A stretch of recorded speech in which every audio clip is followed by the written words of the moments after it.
Hey, it's Shane with GotRom.com. I want to talk today about a common question that people have when they're training for their head to toe stretch or they're starting ballistic stretching. And the question is, how do I deal with the extreme hamstring soreness that comes from this style of stretching?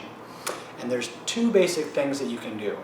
One is progress in a more gradual way, progressive overload. And two, work on the tissue quality, the texture of your muscles, not just the stretching. So let me break that down a little bit.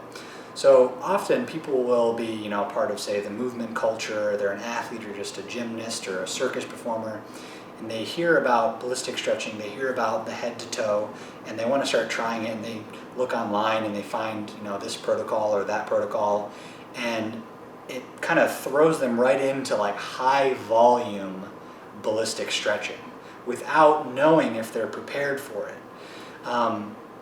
In my ballistic stretching program, I gradually ramp up the volume of ballistic stretching so that your tissues have time to adapt and they have time to acclimate to this form of kind of like being at your end range all the time.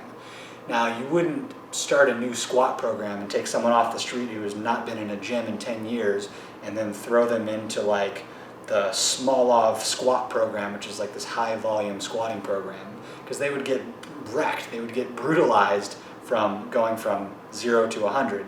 Same thing happens when you go to like ballistic stretching. You can't go from 0 repetitions a day to 500 bouncing ballistic stretches. You gotta progress in a logical manner.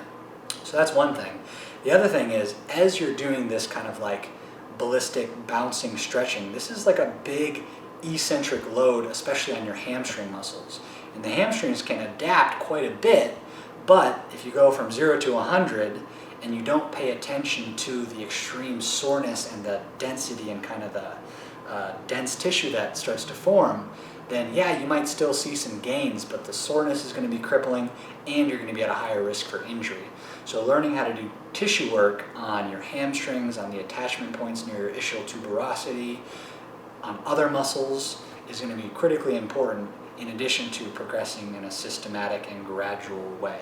So if you're experiencing a ton of soreness and almost feeling like maybe you're on the verge of injuring something, be careful, because there are people who have injured themselves with ballistic stretching. So pay attention to those two principles and you'll see a lot better benefit. Yeah, be cool, be